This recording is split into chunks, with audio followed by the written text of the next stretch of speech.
Ellos dicen que le demos vuelta a la hoja, pero resulta que ¿cómo le vamos a dar vuelta si nunca nos han dicho nada? Piden que nosotros los perdonemos, pero nunca han pedido perdón. Pues que nos digan la verdad, pues qué pasó con nuestros seres queridos, a dónde los fueron a botar, a dónde los tiraron. Lo que me motiva es el asesinato de mi esposo, la desaparición de mi hermano y muchos compañeros y personas desaparecidas. Nuestra fe es de encontrarlos, que va a ser muy difícil, pero que hay que hacer la lucha.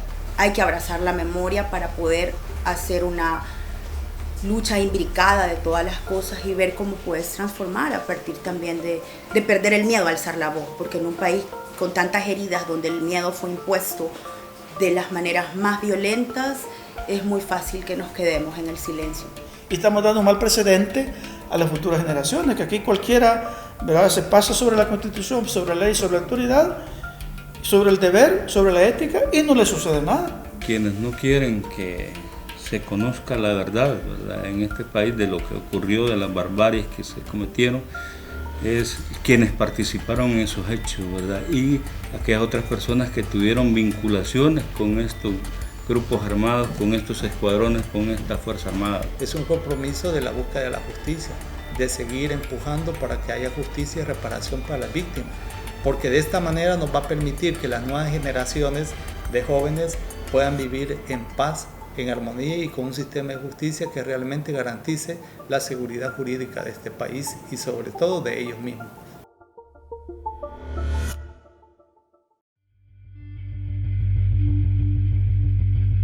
Quisiera hacer un llamamiento de manera especial a los hombres del ejército.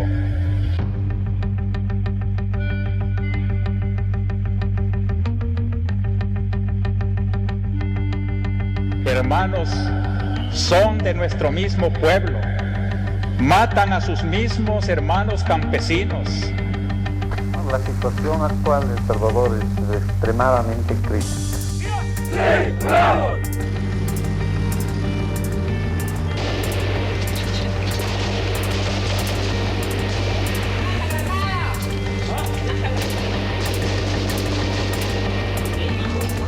El inminente estallido social en El Salvador obligan a los norteamericanos a lanzar una vasta ofensiva contrarrevolucionaria. Este día, 16 de enero de 1992, nos reunimos los salvadoreños en el gran convivio de la paz.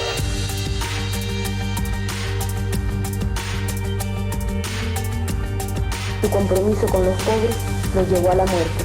Mi hijo Víctor Manuel Sánchez fue capturado. Son 4 desaparecidos que yo no los he encontrado. Desapareció el 28 de octubre. Vimos pues que la casa estaba llena de muertos. ¡Juicio y castigo a los asesinos del Mozón! ¡Juicio y castigo! ¡Mártires caídos en el Mozote!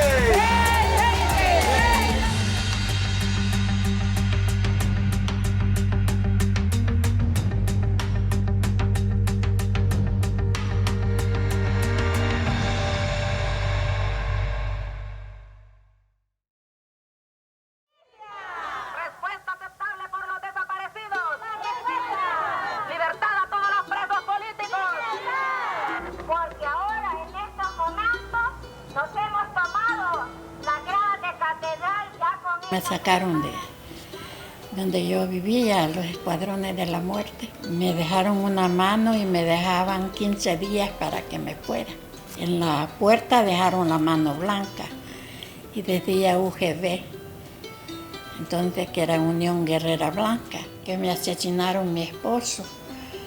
Y por eso fue que tuve que venirme. Yo me vine sin nada más que con mis hijos. Y empecé el calvario de venir buscando dónde vivir.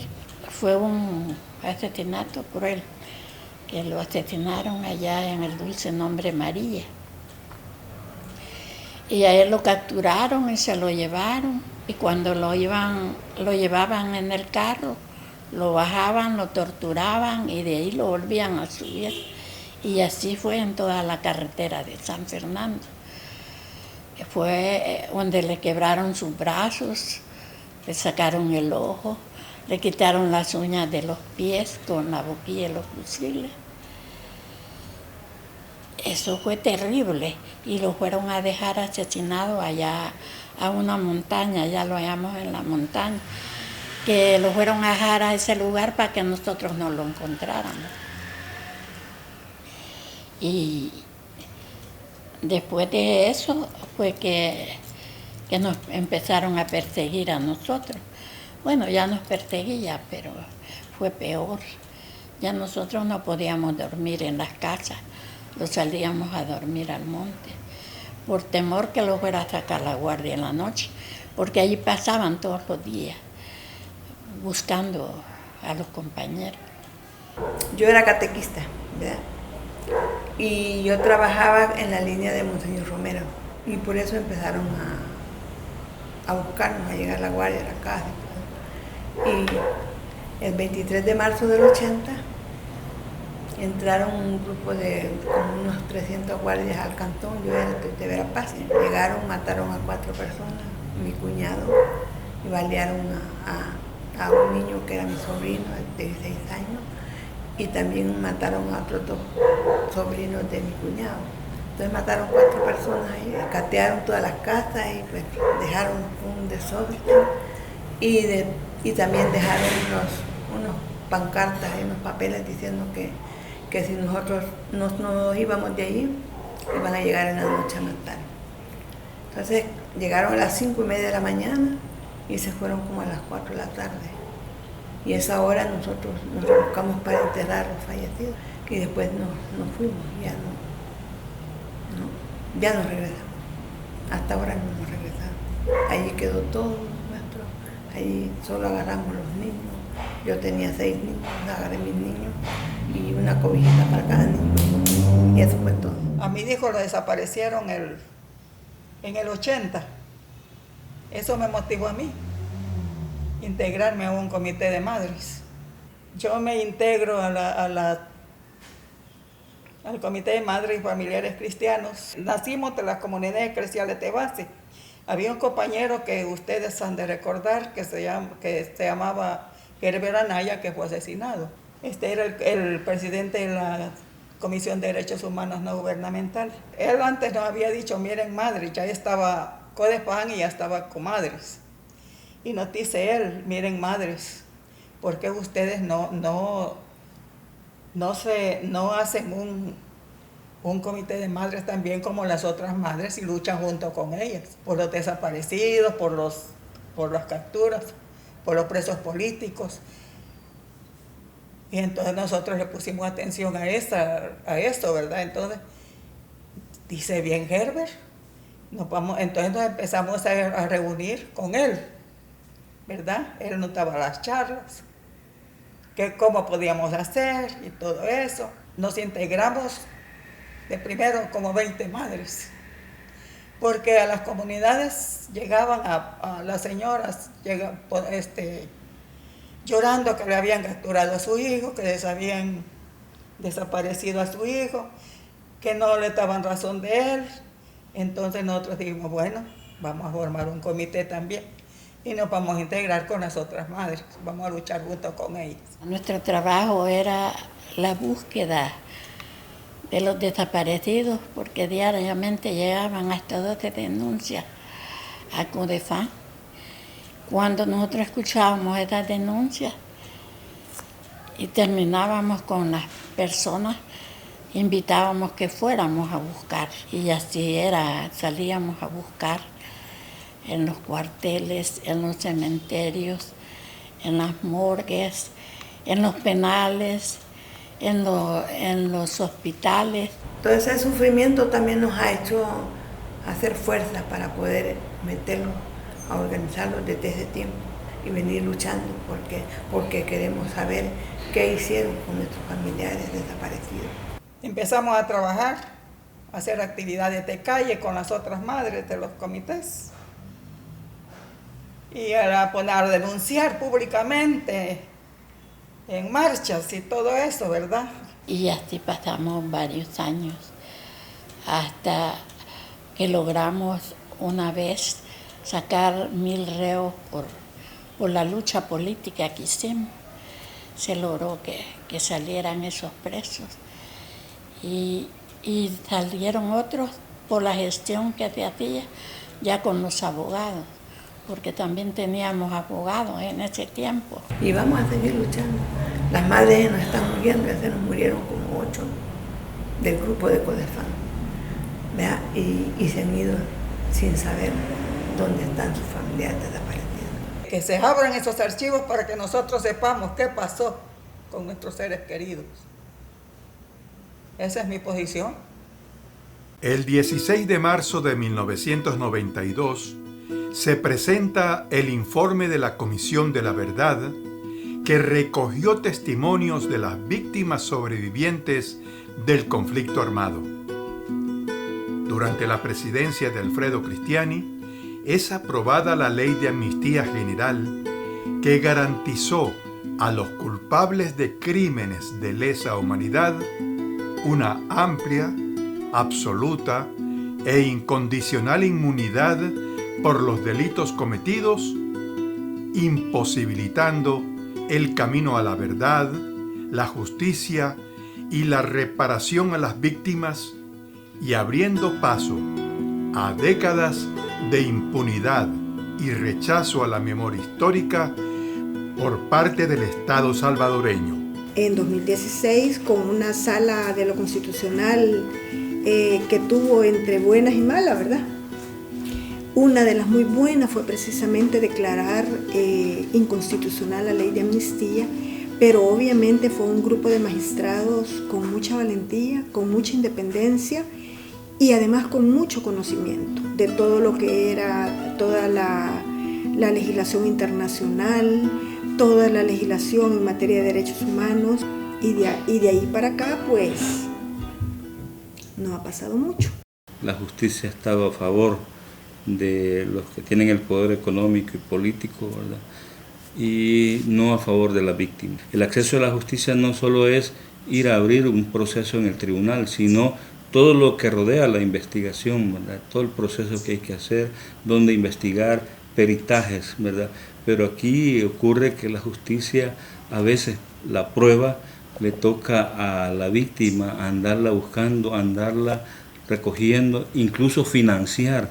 Yo creo que aquí lo que hay que garantizar es un sistema de justicia, lo que dije, una ley de reparación integral, verdaderamente integral, que permita a las víctimas hacer justicia y tener justicia. De hecho, tiene que aprobar la Asamblea Legislativa. Y queremos un sistema de justicia realmente operante a favor de la víctima y no a favor de los victimarios. Cuando la Sala de lo Constitucional manda a la Asamblea Legislativa que emita una nueva ley, una ley que realmente buscara hacer justicia, que se concretara la justicia que nunca se hizo, la Asamblea lo interpretó como que aquí tenemos que hacer una ley que nos proteja a todos los criminales de la guerra, ¿verdad? Que son nuestros amigos, nuestros parientes o somos nosotros mismos. Eso trajo como consecuencia sin duda una respuesta muy fuerte de las organizaciones de víctimas y de las organizaciones de derechos humanos, y que han tenido la valentía y la persistencia de estar enfrente de un aparato de poder que no tiene ningún interés y que está jugando hasta violentar los plazos que le ha dado la Corte Suprema de Justicia y está jugando a mantener la impunidad. Todos los gobiernos, después de los acuerdos de paz,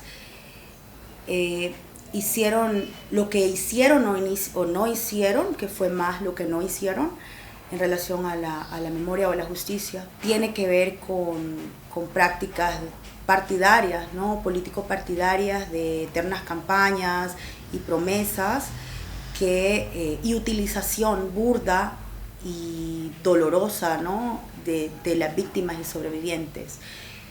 No había una escucha real de las demandas, intereses y necesidades de las víctimas, sino un uso politiquero de esto para determinadas cosas.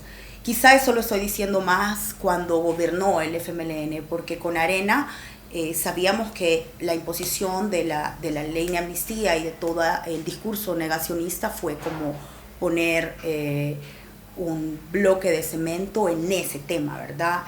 Entonces ha sido como un transitar cada vez más doloroso y revictimizante de aquí quién viene, ¿no? En los gobiernos, y también eso pasa tanto en el ejecutivo, en el legislativo y en el judicial. Lejos de haber justicia, hay injusticia en los órganos del Estado, porque ellos no hacen por buscar la justicia.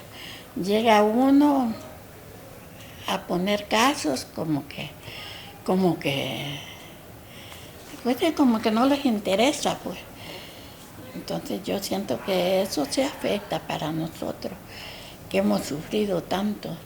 Si las madres, ellas andan buscando a sus hijos, esperando que van a saber algo de ellos, y entonces digo yo, si nosotros no continuamos la lucha por esto, aquí se va a terminar, porque son pocos los interesados en el tema de los desaparecidos principalmente. Sería fundamental que el Estado salvadoreño reconozca institucionalmente que en este país hay víctimas de violación de derechos humanos a causa del conflicto armado. De ahí parten muchas cosas. Porque si usted reconoce el hecho que usted vaya a denunciar un hecho como víctima de ese pasado y le reconocen que usted es víctima, el Estado está obligado a investigar y sancionar. Esa sería una de las cosas maravillosas que existiera en este país, porque partiría del reconocimiento del Estado hacia la víctima, y de ahí vienen todas las acciones que se puedan hacer. A partir de eso, tener una fiscalía capaz de investigar y fortalecer la fiscalía, eso significa que vamos a tener fiscales capaces de poder investigar, denunciar ante los tribunales aquellas violaciones graves que se cometieron durante el conflicto armado. Estamos hablando de personas torturadas, personas desaparecidas. Entonces, a partir de ahí es que se va a lograr bastante, pero un compromiso, también es importante, un compromiso individual y colectivo de los funcionarios del sistema de justicia de este país y de los funcionarios públicos también. Puede haber una buena ley, pero si no hay voluntad por parte de los funcionarios de justicia, no va a haber avances. Siempre van a haber obstáculos. Nosotros sabemos que cuando hay justicia, la gente para de cometer errores, pero si no hay justicia, la gente sigue como esto de los desaparecidos de hoy. ¿Verdad? Esa es parte de lo después de la guerra. ¿Verdad? Porque, como claro, quedaron impunes todos los que hicieron masacres, los que mataron y desaparecieron. Ahora la gente se acostumbra a vivir en eso. Ese día nos comprometimos a pasar la página de la posguerra. Para nosotros es un honor tenerlos aquí y quiero que sepan de que para este gobierno ustedes desde el principio han sido prioridad y lo van a seguir siendo. Sí, pero las víctimas piden los documentos los desclasifiqué, ahí están. En el Estado Mayor no hay documentos del Mozote, no hay ningún juez de este país que pueda pedir los archivos. Cualquier cosa que abran no van a ser del Mozote, y como si les decimos, no, esa caja no, porque esa caja es de cosas nuevas, están ocultando los archivos del Mozote porque la gaveta 4 no la quieren abrir. No es que va a abrir gavetas por aquí, gavetas por allá, es una caricaturización, ¿verdad?, banal, ofensiva, repugnante, ¿verdad?, dicho de un presidente. En archivística hay reglas de cómo se ordenan, cómo se custodian, cómo se clasifican. Hay sistemas de clasificación, ¿verdad?, de bibliotecas, ¿verdad? Si el presidente nunca ha visitado una biblioteca, ¿verdad?, entonces digo, no sabe que es una biblioteca y un archivo. Y yo te decía, Los de Arena fue negacionismo puro, ley de amnistía, impunidad absoluta, protección, ¿no?, a los perpetradores, así, jurídica, política, económica total. Con los gobiernos del FMLN, algunas personas creyeron que iba a pasar algo, pero no, porque también habían sido parte de eso.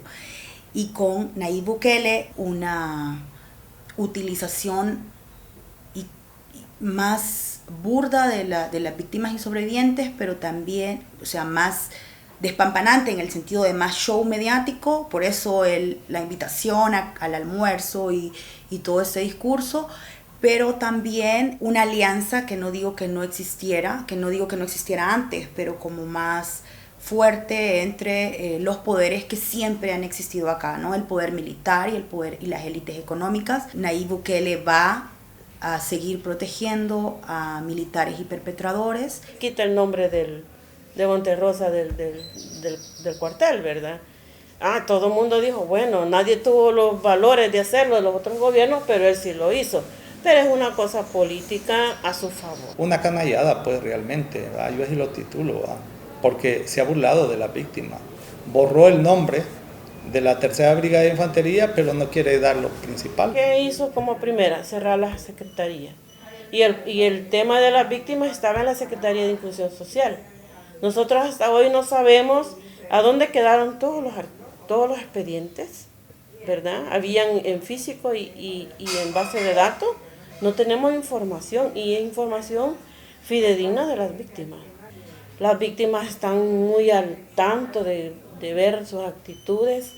No es una persona jefe de Estado que contribuya a en verdad dar la mínima posibilidad de reconciliar el país.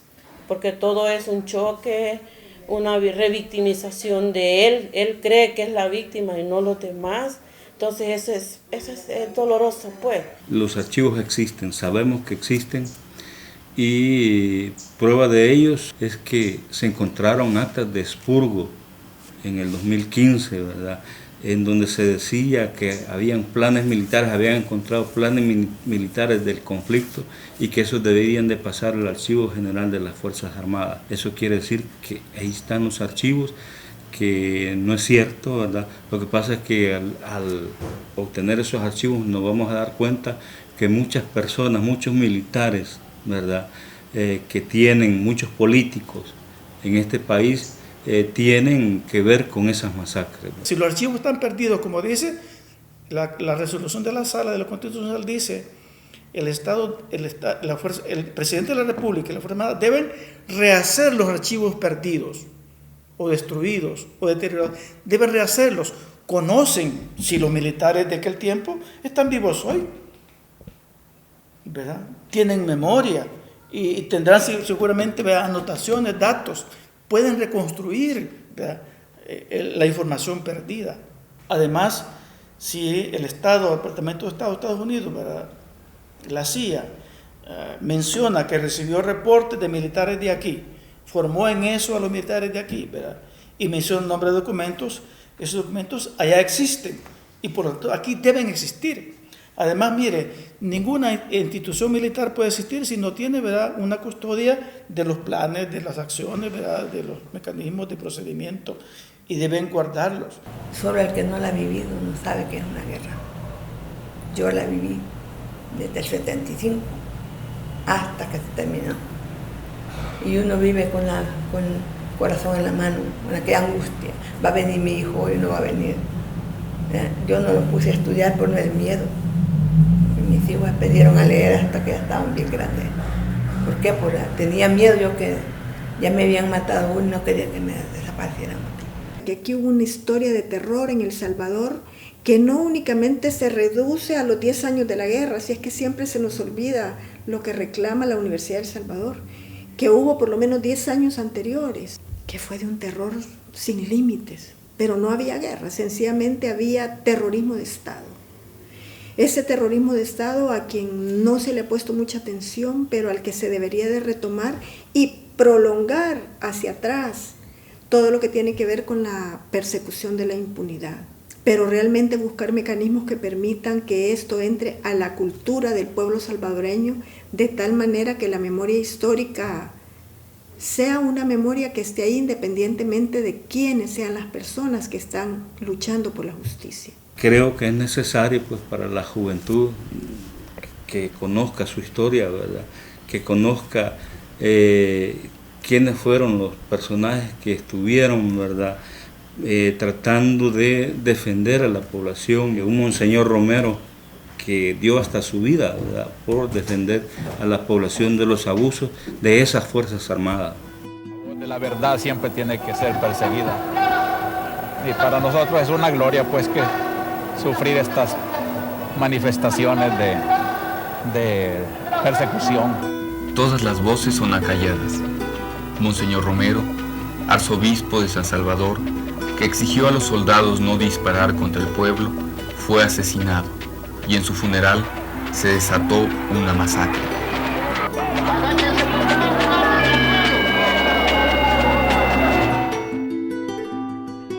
De fiesta que se vive en la Plaza Cívica en Catedral Metropolitana, donde cientos y cientos de personas se han abocado para presenciar este momento histórico en referente a Monseñor Romero, un reconocimiento que ya había hecho el pueblo salvadoreño hace más de 30 años, donde el pueblo salvadoreño ya había declarado santo a Monseñor. Presenciemos un poco del ambiente que se está viviendo con globos, con consignas, con fuegos artificiales, con toda la alegría que está viviendo el pueblo salvadoreño en el centro histórico de San Salvador.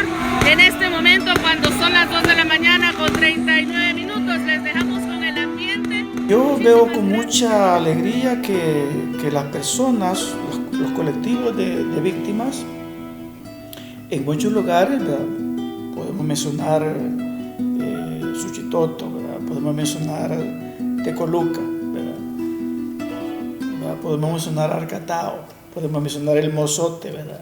Podemos mencionar aquí en San Salvador, San Antonio Abad, ¿verdad? Han logrado música, pintura, escultura, obras, ¿verdad?, comunitarias que continúan esta memoria, ¿verdad?, que concientizan, ¿verdad?, que sensibilizan, que forman en esta conciencia de no repetición. Como víctimas, como familiares de víctimas, tendríamos que decirle a las nuevas generaciones que sigan la lucha. Si nosotros morimos, no pudimos hacer pues nada, que no nos resolvieron nada, pues que ellos sigan la lucha, que a nietos, sobrinos y todo familiares pues que sigan la lucha. ¿Qué pasó? Uno, con los desaparecidos.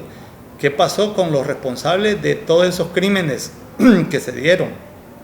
Selectivos, colectivos, o aquellas personas que fuimos sometidos a torturas en los cuarteles del ejército y que hoy los responsables de ese tipo de crímenes viven con toda impunidad y felizmente. Con eso estaríamos diciendo, ya no queremos volver al pasado, porque se deja en evidencia, en la agenda de trabajo del Estado, el tema de trabajar esos hechos del pasado. ¿Por qué? Porque ahí se estaría investigando, se estaría reparando y se estaría dando a conocer lo sucedido. Buscar la justicia no es ser guerrillero uno, sino es buscar el bien para la sociedad. O sea, estoy diciendo esto porque no quiero seguir viviendo en un país violento, en un país lleno de sangre. O sea, quiero caminar hacia la paz, a la verdadera reconciliación, y eso solo lo voy a hacer si sé la verdad y si logro que la impunidad se vaya rompiendo. Por cuestiones, digamos, de compromisos morales con las víctimas y por nuestro propio sentimiento y dolor que seguimos arrastrando, es que la permanencia de las organizaciones y por supuesto de la lucha para encontrar una respuesta favorable sobre las personas desaparecidas y asesinadas y quienes fueron los torturadores de este país. O sea, no podemos seguir teniendo historias de violencia repetidas. O sea, no podemos seguir teniendo niños, niñas, bebés con madres y padres desaparecidos. O sea, lo que impacta en la identidad y en la construcción de la vida es muy complejo. No podemos seguir teniendo mujeres violadas por la guerra, ¿no? Las que sean, o sea, los conflictos armados internos o las guerras de pandillas. Un pueblo que no conoce su historia es irremediablemente destinado a que esa historia se va a repetir. Yo pensé que esos pasos que nosotros vivimos allá en los años 70, faltaban muchos años para que aquí se volvieran a dar. Y los estamos ya caminando de nuevo. Las nuevas generaciones tienen que ver eso y tienen que platicar con personas que tuvieron conocimiento del conflicto armado para darse cuenta de que vivir un conflicto armado es realmente tenebroso, y que esta realidad de violencia social que vive El Salvador no es más que una realidad que responde a la impunidad del pasado.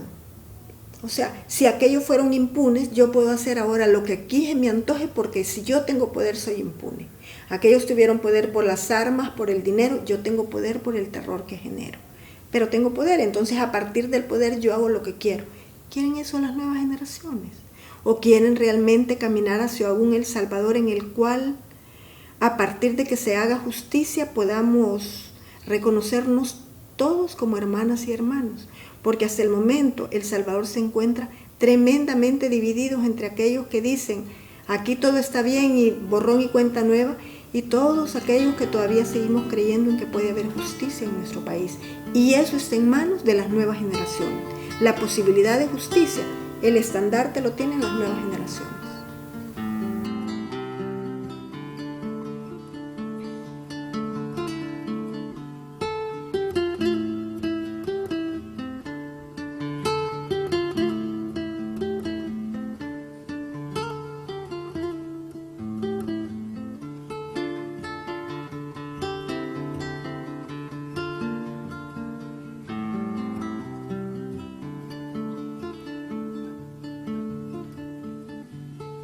Por detrás de mi voz, escucha, escucha, otra voz canta, viene de atrás, de lejos, viene de sepultadas bocas y canta. Dicen que no están muertos, escúchalos, escucha, mientras se alza la voz que los recuerda y canta. Escucha, escucha, otra voz canta.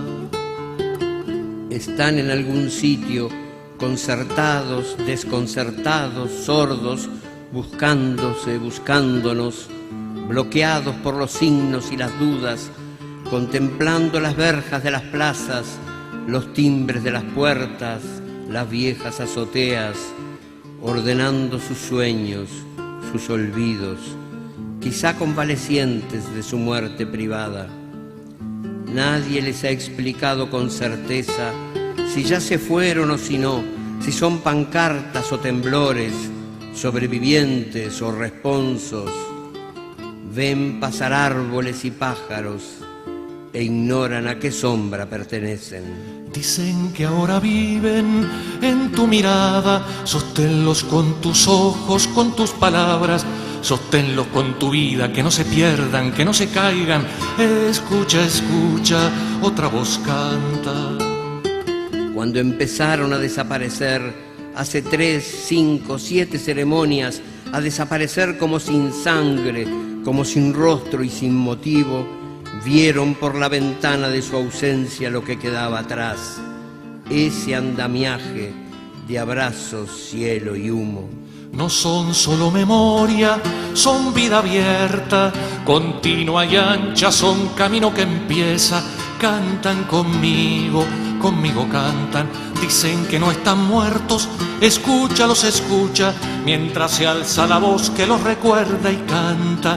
Cantan conmigo, conmigo cantan. Cuando empezaron a desaparecer como el oasis en los espejismos, a desaparecer sin últimas palabras, tenían en sus manos los trocitos de cosas que querían. Están en algún sitio, nube o tumba, están en algún sitio, estoy seguro, allá en el sur del alma. Es posible que hayan extraviado la brújula y hoy vaguen preguntando, preguntando, ¿dónde carajo queda el buen amor? Porque vienen del odio. No son solo memoria, son vida abierta, son camino que empieza y que nos llama. Cantan conmigo, conmigo cantan, dicen que no están muertos, escúchalos, escucha, mientras se alza la voz que los recuerda y canta. Cantan conmigo, conmigo cantan, no son solo memoria, son vida abierta, son camino que empieza y que nos llama. Cantan conmigo, conmigo cantan, cantan conmigo, conmigo cantan, cantan conmigo, conmigo cantan.